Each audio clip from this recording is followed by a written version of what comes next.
Hi friends, welcome to student compass NCERT Telugu classes. ఈ ప్లేలిస్ట్లో మనం క్లాస్ 6 నుంచి క్లాస్ 10th వరకు ఎన్సీఆర్టీ హిస్టరీ క్లాసెస్ చెప్పుకుంటాం. మనం 6th క్లాస్ హిస్టరీని సక్సెస్ఫుల్గా కంప్లీట్ చేసుకున్నాము. ఈ వీడియో నుంచి 7th క్లాస్ హిస్టరీ చెప్పుకుంటున్నాము. సో ఈ వీడియోలో chapter 1 introduction, tracing changes through 1000 years అనే చాప్టర్ చెప్పుకుంటున్నాము. ఈ చాప్టర్ basic introduction of economic, social or political హిస్టరీకి ఒక ఇంట్రడక్షన్ చాప్టర్లో ఈ చాప్టర్ని మనం చెప్పుకోవచ్చు. సో ఇక్కడ ఉన్న ఈ మ్యాప్ని గమనిస్తే మీరు ఒకసారి ఈ మ్యాప్ని డీటెయిల్డ్గా చూడండి. ఇది మన ఇండియన్ సబ్ కాంటినెంట్ యొక్క మ్యాప్. అదేంటి ఇప్పుడున్న మ్యాప్కి ఈ మ్యాప్కి డిఫరెన్స్ అన్నది కనిపిస్తుంది కదా. సో ఆ డిఫరెన్స్ ఏంటి, ఎందువల్ల అన్నది మనం ఇప్పుడు చెప్పుకుంటాం. ఈ మ్యాప్ 1 ఉంది కదా, ఈ మ్యాప్ని 1154 CEలో ఒక అరబ్ జియోగ్రఫర్, అతని పేరు ఆల్ ఇదర్సి అనే అతను, ఈ అరబ్ జియోగ్రఫర్ ఈ మ్యాప్ని వేశారనమాట. ఇక్కడ కింద మ్యాప్ 2 ఉంది చూడండి. ఈ మ్యాప్ 2ని 1720sలో ఒక ఫ్రెంచ్ కార్టోగ్రాఫర్ వేశారు. కార్టోగ్రాఫర్ అంటే ఎవరు? ఏ పర్సన్ హూ మేక్స్ మ్యాప్స్ని క్రియేట్ చేసే వాళ్ళని కార్టోగ్రాఫర్ అంటారు. ఈ మ్యాప్ 2కి మ్యాప్ 1కి చాలా డిఫరెన్స్ ఉంది. ఎందువల్ల? సో మీరు క్లియర్గా అబ్జర్వ్ చేస్తే ఇది ఈ కింద పార్ట్ ఉంది చూడండి, ఇదంతా సౌత్ ఇండియా, ఈ పైన ఉన్న ఈ ఏరియా శ్రీలంక. సో మీరు రివర్స్లో పెట్టుకొని చూస్తే మీకు క్లియర్గా అర్థమవుతుంది. సో అప్పుడున్న డీటెయిల్డ్ ఇన్ఫర్మేషన్ ప్రకారం, అప్పుడున్న నాలెడ్జ్ ప్రకారం ఈ అరబ్ జియోగ్రఫర్ అయిన ఆల్ ఇదర్సి అనే ఆయన ఈ మ్యాప్ తయారు చేశారు. తర్వాత ఆల్మోస్ట్ ఒక 600 years తర్వాత ఈ ఫ్రెంచ్ కార్టోగ్రాఫర్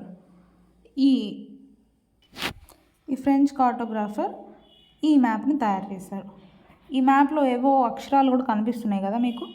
ఈ అక్షరాలు ఈ మ్యాప్ 1లో నేను చెప్తుంది, ఈ మ్యాప్ 1లో ఉన్న అక్షరాలు అరబిక్ భాషలో ఉన్నాయి. సో శ్రీలంక దగ్గర కానీ, ఈ పైన ఉన్న శ్రీలంక లేకపోతే సౌత్ ఇండియా ఈ ఏరియాస్లో మీకు అరబిక్ వర్డ్స్తో ఉన్న నేమ్స్ అనేవి కనిపిస్తాయి. కిందకు వస్తే ఈ మ్యాప్ 2 ఉంది. ఈ మ్యాప్ 2 దాదాపు 1720s, అంటే ఫస్ట్ మ్యాప్ గీసిన 600 సంవత్సరాల తర్వాత ఈ సెకండ్ మ్యాప్ని గీశారు. 1720sలో ఒక ఫ్రెంచ్ కార్టోగ్రాఫర్ గీశారు. మీరు ఇక్కడ ఈ ఏరియాలో ఈ ఉత్తరప్రదేశ్ ఈ ఏరియాలో చూడండి, గమనించండి. అక్కడ కానూజ్ అనే ఏరియా అనేది కూడా గమనించండి. సో మీరు ఇక్కడ ఈ మ్యాప్లో ఉన్న డీటెయిల్డ్ ఇన్ఫర్మేషన్ గమనిస్తే మోస్ట్లీ కోస్టల్ ఏరియాస్ యొక్క ఇన్ఫర్మేషన్ అన్నది వెరీ డీటెయిల్గా ఉంది. కంపేర్ టు ల్యాండ్ ఏరియాతో కంపేర్ చేస్తే కోస్టల్ ఏరియాస్ దగ్గర లేకపోతే నదీ తీరాల దగ్గర, అంటే గంగా నదీ తీరం పక్కన, సో ఈ ఏరియాస్లో ఎక్కడైతే వాటర్ వేస్ ఉన్నాయో, కోస్టల్ ఏరియాస్ ఉన్నాయో, అక్కడ ప్లేసెస్ యొక్క ఇన్ఫర్మేషన్ అన్నది చాలా డీటెయిల్గా ఉంది. ఎందుకు అంత డీటెయిల్గా ఉంది? ఈ ఫ్రెంచ్ అనే వాళ్ళు ఎవరు? ఈ యూరోపియన్స్ కానీ ఎవరైనా ఇండియాకి వచ్చే మార్గం ఏంటి? Through see. ఇప్పుడున్నట్టు ఏరోప్లేన్స్ అయితే లేవు కదా.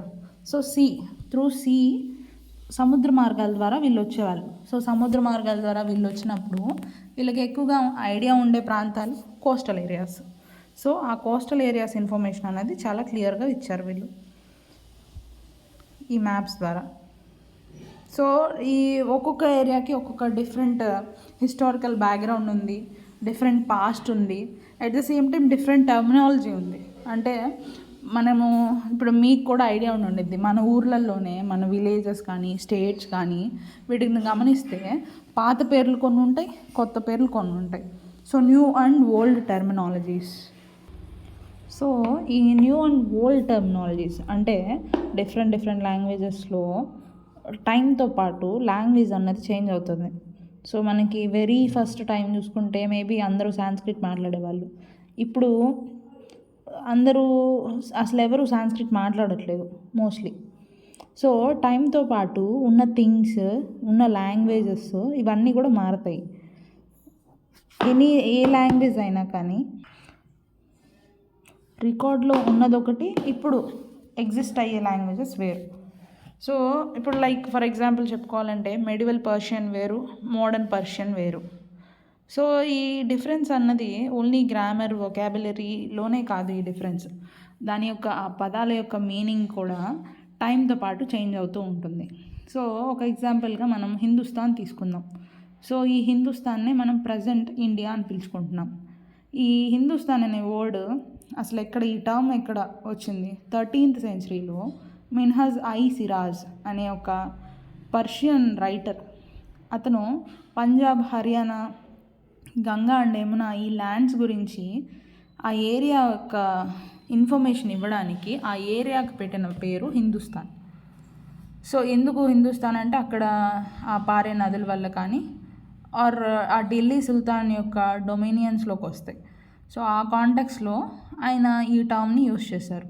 ఎట్ ద సేమ్ టైం తర్వాత ఈ హిందుస్థాన్ అనే పేరు ఎలా మారింది, ఇండియాగా ఎలా మారింది అనేది మనం గమనిస్తే బాబర్ నామా అనే బుక్ రాశారు ఆయన. ఆ బాబర్ నామా అనే బుక్లో హిందుస్థాన్ని ఇండియాలో ఉన్న జాగ్రఫీ ఆర్ కల్చర్, ఈ సబ్ కాంటినెంట్లో ఉన్న కల్చర్ గురించి, ఫ్లోరా అండ్ ఫానా గురించి ఆయన ఎక్స్ప్లెయిన్ చేయడం కోసం హిందుస్థాన్ అనే టర్మ్ని యూజ్ చేశారు. తర్వాత 14th centuryలో అమీర్ ఖుష్రో అనే పోయట్ ఉన్నారు. ఆయన హింద్ అనే టర్మ్ని ఒక జియోగ్రఫికల్ కల్చరల్ ఎంటిటీగా ఆయన యూజ్ చేశారు. సో అలా ఆ హింద్ అనే వర్డ్ నుంచి ఇండియా వరకు వచ్చింది. సో ఏదైతే జనరల్గా ఒరిజినల్ మీనింగ్ ఏంటి హిందుస్థాన్కి? కొన్ని ప్రాంతాలు అంటే ఫస్ట్ టైం హిందుస్థాన్ అనే టర్మ్ యూజ్ చేసింది మిన్హజ్ సిరాజ్. ఇతను ఒరిజినల్గా ఏ మీనింగ్ కోసం దీన్ని ఉపయోగించాడు హిందుస్థాన్ అనే టర్మ్ని? కొన్ని ఏరియాస్, పంజాబ్, హర్యానా, ఈ కొన్ని ఏరియాస్ మెన్షన్ చేయడం కోసం ఈ టర్మ్ని ఉపయోగించాడు. కానీ ప్రజెంట్ ఇండియా అంటే ఓవరాల్ ద కంట్రీ, మన ఇండియన్ సబ్ కాంటినెంట్ మొత్తాన్ని కలిపి మనం ఇండియా అంటున్నాం. సో ఈ ఎగ్జాంపుల్తో మనకు అర్థమవుద్ది ఓల్డ్ టర్మినాలజీ ఏంటి, న్యూ టర్మినాలజీ ఏంటి. సో ఓల్డ్ టర్మినాలజీలో ఉన్న మీనింగ్ వేరు, న్యూ టర్మినాలజీలో ఉన్న మీనింగ్ వేరు. సో కాలంతో పాటు ఈ టర్మినాలజీ, మీనింగ్స్ అన్నీ కూడా చేంజ్ అవుతాయి. సో ఇప్పుడు ఫర్ ఎగ్జాంపుల్ ఫారినర్ ఉన్నారు. ఈ ఫారినర్ అంటే ప్రజెంట్ మన మీనింగ్ ఏంటి? ఎవరైతే ఇండియన్ సబ్ కాంటినెంట్కి చెందిన వాళ్ళు కారో వాళ్ళని మనం ఫారినర్స్ అంటాం. కానీ మెడివల్ పీరియడ్లో ఫారినర్ అంటే ఎవరైనా కానీ ఒక స్ట్రేంజర్, అంటే ఆ విలేజ్కి చెందని ఏ పర్సన్ అయినా ఒక ఫారినర్ అనేవాళ్ళు. సో అంటే మేబీ ఆ పర్సన్స్ పక్క విలేజ్కి చెందిన వాళ్ళు అయి ఉండొచ్చు. సో ఎవరైనా అయి ఉండొచ్చు. సో ఆ విలేజ్కి సంబంధించని వాళ్ళు ఎవరైనా కానీ వాళ్ళని ఫారినర్స్ అనే టర్మ్తో యూజ్ చేసేవాళ్ళు. సో ఇలా డిఫరెంట్ మీనింగ్స్ అన్నవి ఎగ్జిస్ట్ అయినాయి, డిఫరెంట్ టర్మినాలజీస్ అన్నవి ఎగ్జిస్ట్ అయినాయి. Next historians and their resources. So మనకు తెలుసు హిస్టారియన్స్ డిఫరెంట్ సోర్సెస్ నుంచి మనకి హిస్టరీ ఏంటి అన్నది ఇన్ఫర్మేషన్ చెప్పున్నారు. మనం లాస్ట్ 6th క్లాస్ మొత్తం చూసుకుంటే మనం గుప్తా డైనాసిటీ గురించి, హర్షవర్ధన గురించి, వీటి గురించి వాళ్ళ టైం లైన్ గురించి చెప్పుకున్నాం. సో ఈ 7th క్లాస్లో మనం నెక్స్ట్ 1000 years చెప్పుకుంటాం. రఫ్లీ 700 to 1750 వరకు చెప్పుకుంటాం. ఈ చాప్టర్లో కూడా వీళ్ళు హిస్టోరియన్స్ ఇన్స్క్రిప్షన్స్ మీద, కాయిన్స్ మీద, ఆర్కిటెక్చర్ మీద అండ్ టెక్స్చువల్ రికార్డ్స్ మీద బేస్ అయ్యి వాళ్ళ ఇన్వెస్టిగేషన్ ద్వారా మనకి హిస్టరీ ఏంటి అన్నది చెప్పారు. అయితే ఈ పీరియడ్లో ఈ టెక్స్చువల్ రికార్డ్స్ అంటే వ్రాతపూర్వకంగా రాసిన రికార్డ్స్ అన్నవి చాలా ఎక్కువగా బయటపడ్డాయి, చాలా ఎక్కువగా దొరికినాయి. సో దీనివల్ల ఇన్ఫర్మేషన్ అన్నది కాస్త డిస్ప్లేస్ అయింది. అంటే అంత ప్రాపర్ ఇన్ఫర్మేషన్ అన్నది దొరకలేదు, అంత కరెక్ట్ ఇన్ఫర్మేషన్ అన్నది దొరకలేదు. ఈ సెంచరీలో పేపర్ అన్నది చీప్ అయిపోయింది. సో పేపర్ చీప్ అయిపోయేసరికి మానోస్క్రిప్ట్స్ కానీ ఆర్ హోలీ టెక్స్ట్ కానీ, లేకపోతే టీచింగ్స్ ఆఫ్ సైన్స్, సాధువుల యొక్క టీచింగ్స్ కానీ, పెటిషన్స్, రిజిస్టర్స్, ఇవన్నీ రాయడానికి ఈజీ అయింది. సో పేపర్ చీప్ అయిపోయేసరికి రాసిన ఇన్ఫర్మేషన్ కూడా ఎక్కువైపోయింది. వీటన్నిటిని బాగా డబ్బు గల వాళ్ళు వీటన్నిటిని ఈ మనుస్క్రిప్ట్స్ని కలెక్ట్ చేసి టెంపుల్స్లో, మోనస్ట్రీస్లో దాచి జాగ్రత్త చేశారు. ఈ లైబ్రరీస్లో, ఆర్చీవ్స్లో కూడా వీటిని ప్రొటెక్ట్ చేశారు, వీటిని ఉంచి. అయితే ఆర్చీవ్స్ అంటే ఏంటి మీనింగ్ అంటే, మనుస్క్రిప్ట్స్, డాక్యుమెంట్స్ స్టోర్ చేసే ప్లేస్నే ఆర్చీవ్స్ అంటారు. సో మనం ఈరోజు గమనించవచ్చు నేషనల్ లెవెల్లో, స్టేట్ లెవెల్లో సో మెనీ ఆర్చీవ్స్ని అఫీషియల్ రికార్డ్స్గా, ట్రాన్సాక్షన్స్గా భద్రపరిచి ఉంచారు. అసలు మీకు ఈ వాల్యూ ఆఫ్ పేపర్ గురించి చూసుకుంటే 13th centuryలో కొంతమంది రైటర్స్ వాళ్ళు ఈ మనుస్క్రిప్ట్స్ అవి రాయాలనుకున్నప్పుడు వాళ్ళ దగ్గర పేపర్ లేక ఆల్రెడీ వాళ్ళు రాసిన మనుస్క్రిప్ట్స్ని వాష్ చేసేసి మళ్ళీ సేమ్ పేపర్ యూస్ చేసి రాసేవాళ్ళు. దాదాపు మనం ప్రజెంట్ టైమ్స్లో చూసుకుంటే మీరు మార్కెట్కి వెళ్ళి ఏమన్నా కొనుక్కున్నారనుకోండి, వాళ్ళు పేపర్లో చుట్టిస్తారు. సో దీన్ని బట్టి అర్థం చేసుకోవచ్చు మీరు పేపర్ ఎంత చీప్ అయిపోయిందో అన్నది. సో మనం ఇందాక చెప్పుకున్నాం, ఇంతమంది రైటర్స్, ఇన్ని టెక్స్టువల్ రికార్డ్స్ అన్నవి ఈ టైంలో ఎక్కువగా దొరికినాయి. చాలా ఎక్కువ మొత్తంలో ఈ టెక్స్టువల్ రికార్డ్స్ అన్నవి దొరికినాయి అని చెప్పుకున్నాం. ఎందువల్ల అయి ఉండొచ్చు అన్నది మీరు ఒకసారి గమనిస్తే, ఆ టైంలో ప్రింటింగ్ ప్రెస్లు అనేవి లేవు. సో వీళ్ళు ఏం చేసేవాళ్ళు, మీకు స్క్రైబ్ గురించి ఐడియా ఉండిద్ది.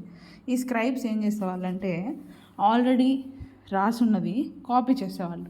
ఆల్రెడీ ఒక మనుస్క్రిప్ట్ ఉందనుకోండి, దాన్ని కాపీ చేసి రాసేవాళ్ళు. మీరు చూసుకోవచ్చు, లైక్ ఇప్పుడు మనం క్లాస్లో టీచర్ పాఠం చెప్తున్నారు, సో నోట్ మేకింగ్ చేసుకుంటున్నారు. మీరు సింప్లీ ఫాస్ట్గా రాయలేకపోతే సింప్లీ మీ పక్కన మీ ఫ్రెండ్ బుక్లో నుంచి యాజ్ ఇట్ ఈస్ కాపీ చేసి రాస్తూ ఉంటారు. సో ఆ కాపీ చేసే టైంలో మీ ఫ్రెండ్ రాసిన రైటింగ్ అర్థం కాకపోవడం వల్ల ఏదో విధంగా అతను రాసిన వర్డ్, మీరు రాసిన వర్డ్ వేరుగా ఉండిద్ది. సో మీ దగ్గర నుంచి మళ్ళీ ఇంకొకరు కాపీ చేస్తున్నారు అనుకోండి, వాళ్ళు కాపీ చేసేటప్పుడు వాళ్ళు కొన్ని మిస్టేక్స్ చేస్తారు, కొంత డిఫరెన్స్ అన్నది క్రియేట్ అవుతుంది. సో ఇలా డిఫరెన్సెస్ అన్నవి వచ్చి ఆ డిఫరెన్సెస్ అన్నీ కలగలిపి చాలా పెద్ద మొత్తంలో మనకి ఇన్ఫర్మేషన్ అన్నది డిస్ప్లేస్ అయింది. సో ఒక మనుస్క్రిప్ట్ ప్రకారం, ఒక స్క్రైబ్ రాసిన ఇన్ఫర్మేషన్ ప్రకారం హిస్టరీ ఒకలా ఉంది. చిన్నవే, మరి పెద్ద డిఫరెన్సెస్ కాదు, ఈ చిన్న డిఫరెన్సెస్ అన్నవి ఉన్నాయి. సో ఈ ఇన్ఫర్మేషన్ డిస్ప్లేస్మెంట్ అన్నది దీని ద్వారా జరిగింది. సో మీరు ఈ ఫిగర్ గమనిస్తే, ఇది ఇక్కడ మీరు గమనించవచ్చు, ఈ ఒక స్క్రైబ్ ఆల్రెడీ ఉన్న మనుస్క్రిప్ట్లో నుంచి కాపీ చేసి రాస్తున్నట్టుగా ఉంది ఈ image 10.5 centimeters by 7.1 centimeters. So ఇది ఎంత చిన్న సైజులో ఉన్నది అన్నది మీరు అర్థం చేసుకోవచ్చు. ఈ చిన్న సైజులో ఉన్న వాటిని మినియేచర్స్ అంటారు. ఈ మినియేచర్స్ అన్నవి ఒక బ్యూటిఫుల్ పెయింటింగ్స్. ఆ టైంలో ఈ మెడివల్ పీరియడ్లో ఈ చిన్న సైజులో ఉన్న పెయింటింగ్స్ అన్నవి చాలా పాపులర్ అయినాయి. వీటినే చాలా ఎక్కువ మొత్తంలో సోల్డ్ అయినాయి కూడా, అంటే ఎక్కువ మొత్తంలో కొన్నారు కూడా. సో మనం చెప్పుకున్నాము ఆల్రెడీ, ఒక బుక్ నుంచి ఇంకో బుక్కి వెళ్ళే కొద్దీ ఆ డిఫరెన్స్ అన్నది పెరుగుతూ వచ్చింది. సో ఆ డిఫరెన్స్ వల్లే హిస్టారియన్స్ యొక్క పర్సెప్షన్, ఒక హిస్టారియన్ పర్సెప్షన్ ఒకలా ఉంటుంది, ఇంకొక హిస్టారియన్ పర్సెప్షన్ ఇంకోలా ఉండిద్ది. సో ఈ స్మాల్ డిఫరెన్స్ అన్నది దీనివల్ల చేంజ్ అయింది. ఫర్ ఎగ్జాంపుల్ మీరు చూసుకుంటే జియాయుద్దీన్ బరానీ అని ఆయన 1356లో ఒక ఫస్ట్ క్రానికల్ రాశాడు. తర్వాత 2 years తర్వాత సెకండ్ క్రానికల్ రాశాడు. సో అందరూ కూడా ఈ సెకండ్ క్రానికల్ ఇన్ఫర్మేషన్ని బేస్ చేసుకున్నారు. కానీ 1960sలో అతను రాసిన ఫస్ట్ క్రానికల్ అన్నది బయటపడింది. సో అలా బయటపడడం వల్ల కాన్సెప్ట్ ఆఫ్ పర్సెప్షన్ అనేది మారిపోయింది. సో అలా ఉంటుంది. మీరు ఇక్కడ గమనిస్తే 2 images ఇచ్చారు. ఈ లెఫ్ట్లో ఉన్న ఇమేజ్ చూసారు కదా, దీన్ని నాస్టాలిక్ స్టైల్ అంటారు. ఇది ఒక అరబిక్ ఆర్ పర్షియన్ లాంగ్వేజెస్ రాసేటప్పుడు యూజ్ చేసే స్టైల్ ఆఫ్ రైటింగ్ అనమాట. సో ఈ లెఫ్ట్లో ఉన్నది నాస్టాలిక్ స్టైల్. సో ఈ నాస్టాలిక్ స్టైల్ అనేది కర్సివ్ టైప్లో ఉండిద్ది అండ్ ఈజీగా అర్థం చేసుకోవడానికి ఈజీగా ఉంటుంది. ఎందుకంటే అక్కడ గ్యాప్ ఉండడం వల్ల కానీ అలా. నెక్స్ట్ రైట్ సైడ్లో ఉన్నది షికాస్తే స్టైల్. ఇది కాస్త ఎక్కువ డెన్సర్, అంటే ఏంటి, చాలా దగ్గరగా ఉండడము, ఇలా ఉండడం వల్ల మనం అర్థం చేసుకోవడం అన్నది కొంచెం డిఫికల్ట్గా అనిపిస్తుంది. So new social and political groups. Next topic 700 to 1750 అంటే దాదాపు ఈ 1000 ఇయర్స్ గ్యాప్ ఉంది. ఈ 1000 ఇయర్స్లో సో మెనీ చేంజెస్ వచ్చినాయి. సో కొత్త టెక్నాలజీస్ వచ్చినాయి. లైక్ ఇక్కడ మీరు ఇమేజ్ గమనిస్తే పర్షియన్ వీల్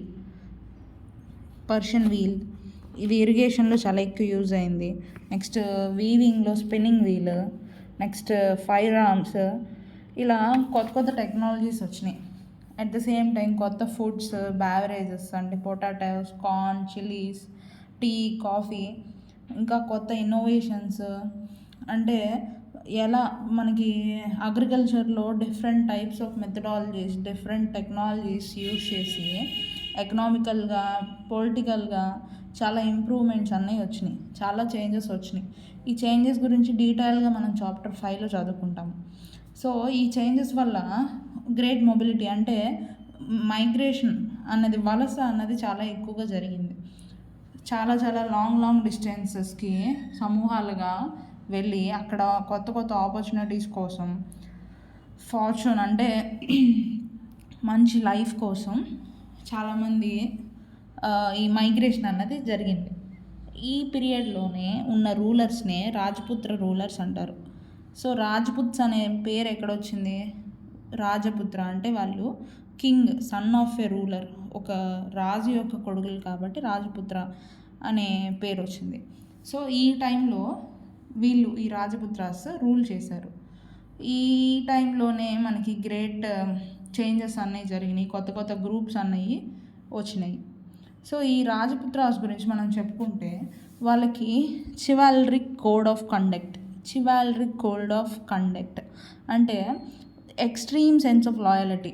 వాళ్ళ లాయల్టీ ఎంతవరకు ఉండిద్ది అంటే, మీరు సినిమా చూస్తే ఉంటారు, మూవీస్లో ఎలా ఉండిద్ది, రాజు, మనం గ్రేట్ ఎగ్జాంపుల్ బాహుబలిలో కట్టప్ప, బాహుబలి ఎంత మంచి ఫ్రెండ్స్ అయినప్పటికీ కూడా రాజమాత ఆజ్ఞ కోసం బాహుబలిని పోట్ చేస్తాడు కట్టప్ప. సో ఆ ఎక్స్ట్రీమ్ లెవెల్ ఆఫ్ లాయాలిటీ అన్నది ఉండేది. ఈ టైంలోనే ఈ లాయాలిటీ ఉంది అని ఎవరు చెప్పారంటే వాళ్ళ కోర్ట్ పోయట్స్ ఉంటారు, రాజకవులు. వాళ్ళు రాసిన బుక్స్లో ఈ టెక్స్చువల్ రికార్డ్స్ నుంచి హిస్టారియన్స్ ఈ ఇన్ఫర్మేషన్ అనేది తెలుసుకున్నారు. Other groups of people like Marathas, Sikhs, Jats, Ahoms, Kayasthas, ఈ టైప్ వీళ్ళంతా ఎవరంటే ఒక ట్రైబ్, ఒక తెగకి సంబంధించిన వాళ్ళు. సో అంటే ఒక్కొక్కరు ఒక్కొక్క తెగకి సంబంధించిన వాళ్ళు. వీళ్ళంతా కూడా ఇండిపెండెంట్ రాజ్యాలుగా కూడా ఈ పీరియడ్లో, మిడివల్ పీరియడ్లో వాళ్ళు రూలింగ్ అనేది చేసుకున్నారు. సో ఈ పీరియడ్లోనే ఫారెస్ట్ క్లియరింగ్ అన్నది కూడా జరిగింది. ఎక్స్ట్రీమ్ లెవెల్లో ఫారెస్ట్ని క్లియర్ చేసి ఆ ఏరియాస్లో అగ్రికల్చర్ అన్నది చేసి దాని ద్వారా ఎక్కువ ప్రొడక్షన్ ఎక్కువైంది, పీపుల్ ఎక్కువ అయ్యారు. ఇదంతా కూడా ఫారెస్ట్ని క్లియర్ చేసి చేసేవాళ్ళు. సో దాని ద్వారా హ్యాబిటాట్స్ అనేవి ఏర్పరచుకున్నారు. హ్యాబిటాట్స్ అంటే ఏంటి? ఎవరైతే మనుషులు నివసించే ప్రాంతాలు ఏవైతే ఉంటాయో వాటిని హ్యాబిటాట్స్ అంటారు. ఈ హ్యాబిటాట్స్ని నిర్మించుకొని ఫారెస్ట్లను క్లియర్ చేసి, చెట్లను కొట్టేసి, అడవులను కొట్టేసి అక్కడ వ్యవసాయం అన్నది స్టార్ట్ చేశారు. వ్యవసాయం స్టార్ట్ చేసి ఆ ఏరియాస్లోనే వీళ్ళు హ్యాబిటేట్స్ నిర్మించుకొని నివసించేవాళ్ళు. సో ఇలా ఒక గ్రూప్ ఆఫ్ పీపుల్గా వీళ్ళు తయారయ్యారు. ఈ హ్యాబిటేట్స్ అనే వాళ్ళు ఒక group of people. Next monasteries, temples, ఇవన్నీ కూడా ఆ ఏరియాస్లో వచ్చి సమూహాలు, అక్కడ నివసించే సమూహాలు పెద్దగా అయ్యి అక్కడ సొసైటీస్ అన్నవి ఏర్పడ్డాయి. ఈ సొసైటీస్ వల్ల ట్యాక్సెస్ అన్నవి కలెక్ట్ చేసి ఆ రాజులు అక్కడ ఇంకా కన్స్ట్రక్షన్స్ అవన్నీ చేసి ఆ ఏరియాస్ని మోర్ ప్రొడక్టివ్గా చేశారు. సో ఈ ప్రజలు మోస్ట్లీ వ్యవసాయం మీదే ఆధారపడ్డారు. సో వ్యవసాయం లేని టైంలో వాళ్ళ ఆర్ట్ వాళ్ళ స్కిల్ని ఉపయోగించి వాళ్ళు ఆ టైంలో కూడా ప్రొడక్టివ్గా ఉండడానికి ప్రయత్నించేవాళ్ళు. సో దీని ద్వారా మనకి సొసైటీలో డిఫరెన్సెస్ అన్నీ వచ్చినాయి. సో ఎవరైతే ఎక్కువ సంపాదిస్తూ ఎక్కువ ఇలా చేస్తారో వాళ్ళు రిచ్ అయిపోయారు. ఎవరైతే పూర్ ఉన్నారో వాళ్ళు అలా పూర్గానే ఉండిపోయారు. సో దీని ద్వారా జాతీస్ అనేవి ఎవాల్వ్ అయినాయి. ఈ జాతీస్ అన్నవి సబ్ కాస్ట్. ఇవి బేస్డ్ ఆన్ ఆక్యుపేషన్, వాళ్ళు చేసే పనిని బట్టి ఈ సబ్ కాస్ట్లు అనేవి ఏర్పడ్డాయి. సో ఈ సబ్ కాస్ట్లు మనం ఇప్పుడు కూడా చూస్తూ ఉంటాం. ఇప్పటికి కూడా ఈ సబ్ కాస్ట్లు అనేవి ఉన్నాయి. ఈ జాతి లెవెల్ అన్నది ఒక ఏరియా నుంచి ఇంకొక ఏరియాకి వెళ్ళే కొద్దీ దాని యొక్క లెవెల్ ఆఫ్ ర్యాంక్ అనేది మారుతూ ఉండేది. సో ఈ జాతీస్లో ఒక అసెంబ్లీ ఆఫ్ ఎల్డర్స్, పెద్దవాళ్ళంతా ఉండి వాళ్ళే ఆ కుల పెద్దలు అంటారు కదా, అలా ఈ కుల పెద్దలు, కుల పంచాయతీలు, జాతి పంచాయత్ అంటారు. సో ఇలాంటివన్నీ చేసేవాళ్ళు. ఎవరైనా ఇప్పుడు సపోజ్ ఆ జాతి ఆ క్యాస్ట్లో ఎవరైనా తప్పు చేశారనుకోండి, అప్పుడు పోలీస్ వ్యవస్థ ఇదంతా ఉండేది కాదు. సో ఈ కుల పెద్దలు అయితే ఎవరైతే ఉన్నారో వీళ్ళే ఆ ప్రాబ్లమ్స్ని సాల్వ్ చేసేవాళ్ళు. ఇలా ఇవన్నీ కూడా విలేజెస్ అయ్యారు. వీళ్ళంతా కూడా ఒక విలేజ్, ఒక గ్రామంగా ఏర్పడ్డారు. మనకి ఒక స్టేట్లో స్మాలెస్ట్ యూనిట్ ఆఫ్ గ్రూప్ ఏదన్నా ఉందంటే విలేజ్. రీజియన్ అండ్ ఎంపైర్ మనం ఇప్పుడే చెప్పుకున్నాము. ఇలా ఒక గ్రూప్ అంతా కలిసి ఒక దగ్గర నివసించే స్మాలెస్ట్ యూనిట్ విలేజెస్ అని చెప్పుకున్నాం. ఇలా కొన్ని విలేజెస్ అన్నీ కలిపి ఒక రీజియన్గా అయ్యింది. ఇలా కొన్ని రీజియన్స్ అన్నీ కలిపి ప్రావిన్సెస్ అయ్యి, ప్రావిన్సెస్ అన్నీ కలిపి ఎంపైర్ అయ్యి, వీటన్నిటికీ కలిపి ఒక రూలర్స్ వచ్చారు. ఆ రూలర్స్ ఒకే ఫ్యామిలీలో ఉన్న రూలర్స్ వాళ్ళ అంటే మనం లాస్ట్ క్లాస్లో కూడా చెప్పుకున్నాం. ఒకే ఫ్యామిలీకి చెందిన రూలర్స్ రూల్ చేస్తే దాన్ని ఒక ఎంపైర్ అంటామని, డైనాసిటీ అంటామని, ఇలాంటివన్నీ ఎగ్జిస్ట్ అయినాయి. కొన్ని పెద్ద పెద్ద రాష్ట్రాలు అనేవి ఉన్నాయి. చోలాస్, తుగ్లక్స్, మొఘల్స్, ఇలా వీళ్ళందరూ కూడా ఈ వాళ్ళ రాజ్యాలని చాలా రీజన్స్లో, ఇండియన్ సబ్ కాంటినెంట్లో ఉన్న చాలా రీజియన్స్ మీద వాళ్ళ రూలింగ్ అన్నది జరిగింది. వీళ్ళందరి గురించి మనం రాబోయే చాప్టర్స్లో చెప్పుకుంటాం. చాప్టర్ 2, చాప్టర్ 3, చాప్టర్ 4 వీటిలో చోలాస్ గురించి, తుగ్లక్స్ గురించి, మొఘల్స్ గురించి. తుగ్లక్స్ ఆర్ నథింగ్ బట్ మొఘల్స్లో అంటే ఢిల్లీ సుల్తనేట్లో ఉంటారు. సో ఢిల్లీ సుల్తనేట్ అయిన తర్వాత మనకి మొఘల్స్ వస్తారనమాట రూలింగ్లోకి. సో వీళ్ళందరి గురించి కూడా మనం కమింగ్ చాప్టర్స్లో చెప్పుకుంటాం. సో ఒక సాంస్క్రిట్ ప్రశస్తి, మనం ప్రశస్తి గురించి చెప్పుకున్నాం. రాజుని పొగిడే ఇన్స్క్రిప్షన్స్ని ప్రశస్తి అంటామని. సో అలాంటి ఒక ప్రశస్తిలో ఢిల్లీ సుల్తాన్ అయిన గియాసుద్దీన్ బాల్బన్ ఆయన గురించి మెన్షన్ చేస్తున్నారు. ఏం మెన్షన్ చేశారు? అతను తూర్పునున్న బెంగాల్ నుంచి పశ్చిమాన ఉన్న గాజ్నీ, ఈ గాజ్నీ ఎక్కడ ఉంది? ఆఫ్ఘనిస్తాన్లో ఉంది. ఇంత స్పాన్లో ఆయన రూలింగ్ ఉంది. ఇక దక్షిణాన్ని చూసుకుంటే ద్రవిడ ఖండం అంతా కూడా ద్రవిడ ఇండియా, సౌత్ ఇండియా మొత్తం కూడా ఆయన రూల్ చేశాడని. సౌత్ ఇండియాలో మేజర్గా ఎవరెవరు ఉన్నారు? ఆంధ్ర, కేరళ, కర్ణాటక, మహారాష్ట్ర, వీళ్ళంతా కూడా ఉన్నారు. వీళ్ళందరి మీద కూడా ఆయన రూలింగ్ ఉంది అని చెప్పి ఒక ప్రశస్తి చెప్తుంది. సో అఫ్కోర్స్ హిస్టారియన్స్ ఇది చాలా ఎగ్జాజరేటెడ్, అంటే చాలా ఓవర్గా చెప్తున్నారు అని అనుకుంటున్నారు అనుకోండి. బట్ ఆ టైంలో రూలర్స్ చాలా రీజన్స్ మీద వాళ్ళ రూలింగ్ ఉండాలి అని కోరుకునేవాళ్ళు. అందుకే ఇలాంటి ప్రశస్తిస్లో వాళ్ళు ఇలాంటి ఇన్ఫర్మేషన్ అన్నది ఒక పొగడ్తగా యూజ్ చేసేవాళ్ళు. మీరు ఇక్కడ ఇమేజ్ ఉంది కదా, ఈ మ్యాప్ చూసుకుంటే ఇది ఢిల్లీ సుల్తనేట్స్ అయిన మొహమ్మద్ తుగ్లక్ పీరియడ్లో ఎక్కడెక్కడ ఆయన రూలింగ్ ఉంది అనే ఇన్ఫర్మేషన్ ఇస్తుంది. ఇది ఏ సోర్స్ ప్రకారం? కొన్ని ఇండియన్ సోర్సెస్, కొన్ని ఈజిప్టియన్ సోర్సెస్ని బేస్ చేసుకొని ఇక్కడ మెన్షన్ చేశారు కదా, ఈ మెన్షన్ చేసిన అన్ని ఏరియాస్లో ఈ మహమ్మద్ తుగ్లక్ రూలింగ్ అన్నది జరిగింది అన్నది చెప్తున్నారు.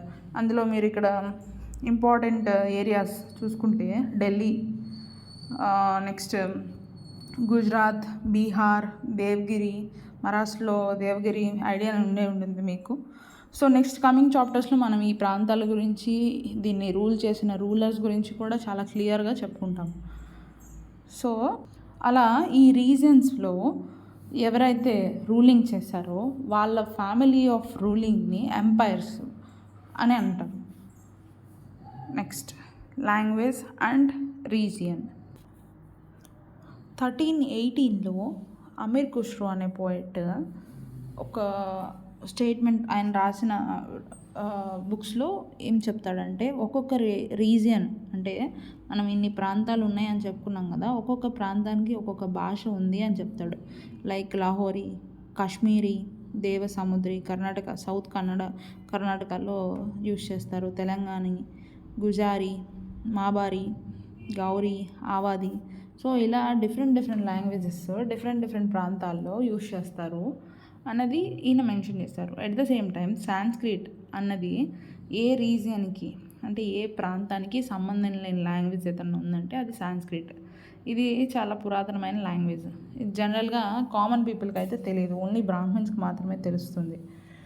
సో 700 రీజియన్స్ ఆల్రెడీ వాళ్ళ అంటే అప్పట్లోనే వీళ్ళు హిస్టారియన్స్ కనిపెట్టింది ఏంటంటే 700 ప్రాంతాలు, 700 డిఫరెంట్ లాంగ్వేజెస్, డిఫరెంట్ జాగ్రఫికల్ డైమెన్షన్స్తో డిఫరెంట్ కల్చరల్ యాక్టివిటీస్ అనేవి ఉన్నాయి. వీటి గురించి మనం చాప్టర్ 7లో క్లియర్గా చెప్పుకుంటాం. ఇంకా స్పెసిఫిక్ రూలింగ్ డైనాసిటీస్ ఉన్నాయని, అకేషనల్లీ మనం ఈ డైనాసిటీస్ గురించి చెప్పుకున్నాం. అంటే ఒకే ఫ్యామిలీలో రూలర్స్ కనుక ఉంటే ఆ ఫ్యామిలీనే డైనాసిటీ అంటామని చెప్పుకున్నాం మనం. సో ఈ డైనాసిటీస్ అనేవి పాన్ రీజియనల్, మనం పాన్ ఇండియా ఫిలిమ్స్ అంటాం కదా. పాన్ ఇండియా ఫిలిమ్స్ అంటే ఏంటి, డిఫరెంట్ లాంగ్వేజెస్లో సేమ్ ఫిలిం ఉంటే దాన్ని పాన్ ఇండియా మూవీ అంటాం. లైక్ వైజ్ పాన్ రీజియనల్ అంటే వేర్వేరు ప్రాంతాల్లో ఒకే రాజు కనుక పరిపాలిస్తుంటే దాన్ని పాన్ రీజనల్ అంటారు. సో ఇలా ఈ డైనాసిటీస్ అనేవాళ్ళు పాన్ రీజనల్ అంటే వేరు ప్రాంతాల్లో వాళ్ళ యొక్క రూలింగ్ అన్నది ఉండేది అనమాట. సో అఫ్కోర్స్ మొఘల్ ఎంపైర్ అన్నది లాస్ట్ బిగ్గెస్ట్ ఎంపైర్. ఆ తర్వాత పెద్ద ఎంపైర్స్ అయితే లేవు. ఈ మొఘల్ ఎంపైర్ తర్వాత ఈ రీజనల్ స్టేట్ యొక్క ఆవశ్యకత వచ్చింది. అంటే మొఘల్స్ తర్వాత సొంత పరిపాలన ఆర్ స్వపరిపాలన. మనం మరాఠాస్ గురించి చెప్పుకున్నాం.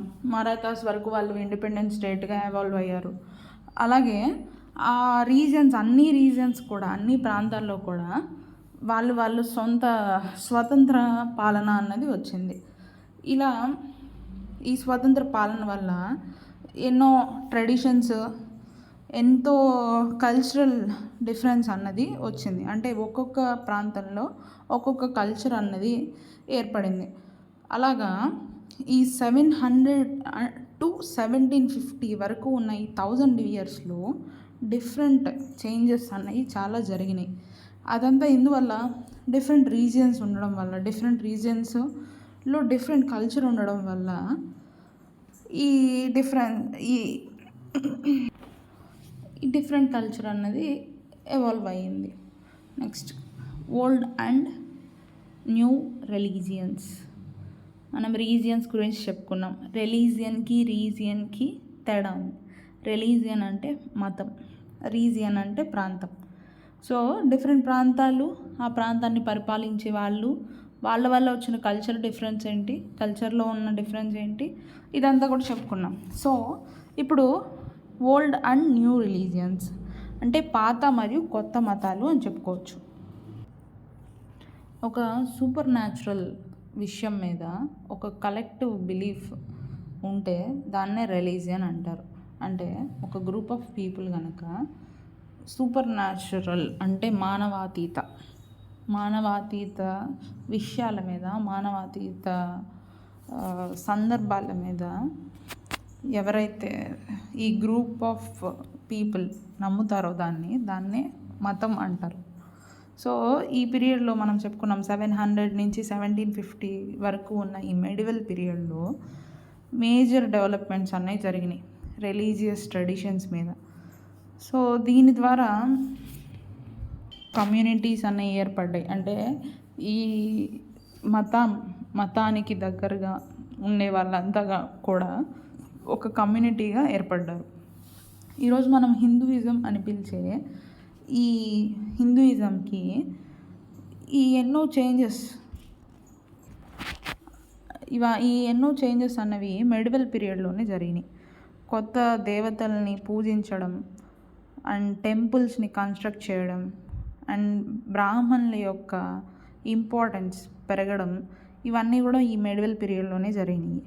బ్రాహ్మణ్స్కి సాంస్క్రిట్ లాంగ్వేజ్ మీద ఉన్న పట్టు వల్ల సొసైటీలో వాళ్ళకి చాలా రెస్పెక్ట్ ఉందని, చాలా నాలెడ్జబుల్ అని, బ్రాహ్మణ్స్ యొక్క విలువ చాలా పెరిగింది. ఈ బ్రాహ్మణ్స్ని ఫాలో అయ్యే ప్యాట్రన్స్ కూడా రాజులు వీళ్ళే అవ్వడం వల్ల సొసైటీలో ఈ బ్రాహ్మణ్స్ యొక్క ఇంపార్టెన్స్ పెరిగింది. ఎందుకు రాజులు వీళ్ళని ఎక్కువ ఫాలో అయ్యారంటే ప్రెస్టీజ్. అంటే సో ఒక నాలెడ్జబుల్ పర్సన్ని ఫాలో అయితే రాజు యొక్క ప్రెస్టీజ్ అన్నది పెరుగుతుంది. సో ఆ కాంటెక్స్లో రాజులు వీళ్ళని ఫాలో అవ్వడం వల్ల ఈ బ్రాహ్మణ్స్ యొక్క డామినెంట్ గ్రూప్స్గా తయారయ్యారు సొసైటీలో. సో ఈ టైంలోనే భక్తి మూమెంట్ గురించి మీకు ఐడియా ఉండేది.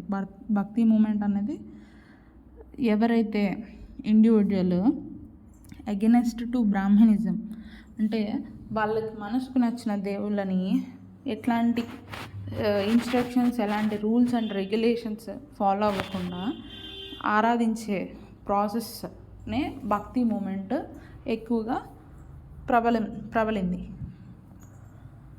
సో ఈ ట్రెడిషన్స్ గురించి, దీని అంతటి గురించి, భక్తి మూమెంట్ గురించి మనం చాప్టర్ 6లో చెప్పుకుంటాం. సో మనకి మేజర్లీ మనం చెప్పుకున్నాం, ముందు డైనాసిటీస్ గురించి చెప్పుకున్నాం, మొఘల్స్ చెప్పుకున్నాం, ఢిల్లీ సుల్తానేట్ చెప్పుకున్నాం. సో వీళ్ళంతా ఇస్లాంని ఫాలో అయ్యేవాళ్ళు. సో ఇస్లాం ఎలా వచ్చింది ఇండియాకి? కొంతమంది మర్చెంట్స్, మైగ్రెంట్స్ ఖురాన్ అనే బుక్ని ఇండియాకి 7th centuryలో తీసుకొచ్చారు. సో 7th centuryలో ఈ ఖురాన్ బుక్ ఇండియాకి వచ్చింది through merchants and migrants. So ఈ ముస్లిమ్స్ అనేవాళ్ళు ఖురాన్ని వాళ్ళ యొక్క పవిత్ర గ్రంథంగా పూజిస్తారు. ఈ ముస్లిమ్స్ అల్లా ఒక్కడే ఉన్నాడని, ఎలాంటి విగ్రహారాధనను లేదని, సో ప్రేమతో, కరుణతో ఈ అల్లాని నమ్మిన వాళ్ళకి అల్లా ఎప్పుడూ ఉంటాడని ఈ ముస్లిమ్స్ ఎక్కువగా నమ్ముతూ ఉంటారు. ఇస్లాంలో మనకి 2 types ఆఫ్, ఇప్పుడు హిందూయిజంలో ఎలా అయితే శివారాధన, వైష్ణవారాధన అనే తెగలు ఎలా అయితే ఉన్నాయో, అంటే మనం శివుని ఆరాధించే వాళ్ళు ఉంటారు, వైష్ణవుని ఆరాధించే వాళ్ళు ఉంటారు. ఇలా డిఫరెంట్ టైప్స్ ఎలా అయితే ఉన్నాయో హిందూయిజంలో, ఇస్లాంలో కూడా ఇలానే 2 types ఉన్నాయి, షియా అండ్ సున్నీ. షియా ఎవరంటే ప్రొఫెట్ మహమ్మద్ యొక్క సన్-ఇన్-లా, అంటే అల్లుడు, సన్-ఇన్-లా అలీని ఫాలో అయ్యే వాళ్ళు షియా మతాన్ని, షియా ముస్లిమ్స్ అంటారు వాళ్ళని. సున్నీ ముస్లిమ్స్ ఎవరైతే ఉన్నారో వాళ్ళు ఎర్లీ లీడర్స్, ఖలీఫ్ అనే వాళ్ళని నమ్మే వాళ్ళని సున్నీ ముస్లిమ్స్ అంటారు. సో ఈ షియాస్కి సున్నీస్కి మధ్య చాలా డిఫరెన్సెసే ఉన్నాయి. వాళ్ళు ప్రాక్టీసెస్ ఆఫ్ ట్రెడిషన్ కానీ, ఆర్ వాళ్ళ యొక్క భక్తి ఎలా ఉంటుందని కానీ, వీటన్నిటిలో కూడా డిఫరెన్సెస్ అనేవి ఉన్నాయి. Thinking about time and historical periods. So ఇలా మనం ఇప్పటి వరకు చాలా విషయాలు చెప్పుకున్నాము. ఇక్కడ టైం అన్నది జస్ట్ ఒక పాసింగ్ అవర్స్గా హిస్టారియన్స్ కన్సిడర్ చేయలేదు. ఈ టైంలోనే సోషల్ అండ్ ఎకనామిక్ ఆర్గనైజేషన్స్ ఉన్నాయని, ట్రాన్స్ఫర్మేషన్ ఆఫ్ ఐడియాస్ జరిగినాయని, అంటే కొత్త టెక్నాలజీస్, కొత్త ఆలోచనలతో పురోగతి సాధిస్తుంది ఇండియన్ సబ్ కాంటినెంట్ అన్న విషయాన్ని హిస్టారియన్స్ గట్టిగా చెప్పారు. ఈ పీరియడ్స్ని, అంటే ఈ టైం లైన్ ఏదైతే ఉందో, ఈ టైం లైన్ని పెద్ద పెద్ద సెగ్మెంట్స్గా వీళ్ళు డివైడ్ చేశారు. వాటిని పీరియడ్స్ అన్నారు. ఈ పీరియడ్స్లో ఒక్కొక్క పీరియడ్లో ఒక్కొక్క టైప్ ఆఫ్ క్యారెక్టరిస్టిక్స్ ఉన్నాయి అని చెప్పి వీళ్ళు మెన్షన్ చేస్తున్నారు. ఈ 19th సెంచరీలో బ్రిటిషర్స్ ఉన్నారు. ఈ బ్రిటిష్ హిస్టారియన్స్ ఇండియన్ హిస్టరీని 3 పీరియడ్స్గా డివైడ్ చేశారు. ఆ 3 ఏంటి? Hindu, Muslim and British. So ఈ డివిజన్ అనేది రిలీజియన్ని బేస్ చేసుకొని జరిగిన division. Course most of the historians దీన్ని ఫాలో అవ్వరు. మోస్ట్లీ హిస్టారియన్స్ ఏ టైప్ ఆఫ్ డివిజన్ని ఫాలో అవుతారంటే ఎకనామిక్ అండ్ సోషల్ ఫ్యాక్టర్స్ ఎలా డిఫరెన్స్ ఉంది అంటే ఈ ఒక పీరియడ్లో ఎకనామిక్ డిఫరెన్స్ ఎలా ఉంది, ఇంకో పీరియడ్లో ఎకనామిక్ డిఫరెన్స్ ఎలా ఉంది అండ్ సోషల్ ఫ్యాక్టర్స్ ఎలా ఉన్నాయి ఈ టైమ్స్లో అన్నదాన్ని బేస్ చేసుకొని హిస్టరీని డివైడ్ చేశారు. మోస్ట్లీ మనం ఈరోజు ఫాలో అయ్యే హిస్టరీ ఏంటి? ఏన్షియన్ హిస్టరీ అంటే మనం 6th క్లాస్లో చెప్పుకున్నాం. Hunter gatherers, early farmers, early villages and towns, వీటన్నిటి గురించి చెప్పుకున్నాం కదా, అది ఏన్షియన్ హిస్టరీ. నెక్స్ట్ మెడివల్ హిస్టరీలో కొత్త ఎంపైర్స్ కానీ కొత్త డైనాసిటీస్ కానీ and pastoral people, forest people వాళ్ళ లైఫ్లో ఎట్లా జరిగింది and arrival of new societies, emergence of new societies, వీటన్నిటి గురించి కూడా మనం మెడివల్ హిస్టరీలో చెప్పుకుంటాం. మెడివల్ హిస్టరీ తర్వాత modern history. So modern history గురించి మనం నెక్స్ట్ క్లాస్లో నెక్స్ట్ క్లాస్లో చెప్పుకుంటాం. 7th క్లాస్ మొత్తంలో మనం మెడివల్ హిస్టరీ చెప్పుకుంటాం. 8th క్లాస్ నుంచి మనం మోడర్న్ హిస్టరీ చెప్పుకుంటాం. So based on economic and social ఫ్యాక్టర్స్ని బేస్ చేసుకొని 3 టైప్స్గా హిస్టారియన్స్ హిస్టరీని డివైడ్ చేశారు. 3 పీరియడ్స్గా డివైడ్ చేశారు. Ancient period, medieval period and modern period. So Hinduism and Islam అనేవి మేజర్ రిలీజియన్స్గా ఉండేవి అంటిల్ యూరోపియన్స్ వచ్చేంత వరకు. యూరోపియన్స్ వచ్చిన తర్వాత క్రిస్టియానిటీ అన్నది కూడా మేజర్ రిలీజియన్గా వృద్ధి చెందింది. ఈ మోడర్న్ పీరియడ్లో material progress and intellectual advancement అన్నది ఉంది. అంటే కొత్త టెక్నాలజీస్తో కొత్త మెటీరియల్స్ని ఇన్నోవేట్ చేసి వాటి ద్వారా హ్యూమన్ లైఫ్ని అడ్వాన్స్ చేశారు. సో ఈ పురోగతి అన్నది ఇండియన్ సబ్ కాంటినెంట్లో జరిగింది. దాన్ని మోడర్న్ పీరియడ్లో మోడర్నిటీతో వీళ్ళు మెన్షన్ చేస్తున్నారు. సో ఫర్దర్గా ఈ మోడర్నిటీ వల్ల, ఈ ఇంటలెక్చువల్ అడ్వాన్స్మెంట్ వల్ల యూరోపియన్ ట్రేడింగ్ కంపెనీస్ అనేవాళ్ళు మన ఇండియన్ సబ్ కాంటినెంట్ మీద ఇంట్రెస్ట్ చూపించారు. దాని ద్వారా ఏం జరిగింది? బ్రిటిషర్స్ ఇండియాకి వచ్చి వాళ్ళ రూలింగ్ అన్నది చేశారు. సో అది మనకి బ్రిటిషర్స్ అన్నది ఈ కాన్సెప్ట్ అంతా మోడర్న్ ఇండియాలో వస్తుంది. అది నెక్స్ట్ క్లాస్లో జరుగుతుంది. అంటే 8th క్లాస్ నుంచి ఆ ఇన్ఫర్మేషన్ అంతా ఉండిద్ది. సో ప్రజెంట్ ఈ 7th క్లాస్లో మనం ఏం చెప్పుకుంటామంటే మోస్ట్లీ మెడివల్ ఇండియాలో ఏం జరిగింది, మెడివల్ పీరియడ్లో ఏం జరిగింది, వీటి గురించి మనం ఈ 7th క్లాస్లో చెప్పుకుంటాము. సో ఇక్కడితో చాప్టర్ 1 అనేది కంప్లీట్ అయింది. 7th క్లాస్లో చాప్టర్ 1 ఇది బేసిక్గా ఒక ఇంట్రడక్షన్ చాప్టర్, ఇది కంప్లీట్ అయింది. మీరు క్లియర్గా కనుక ఈ క్లాస్ విని ఉంటే ఈ MCQs అన్నది క్లియర్ చేయొచ్చు.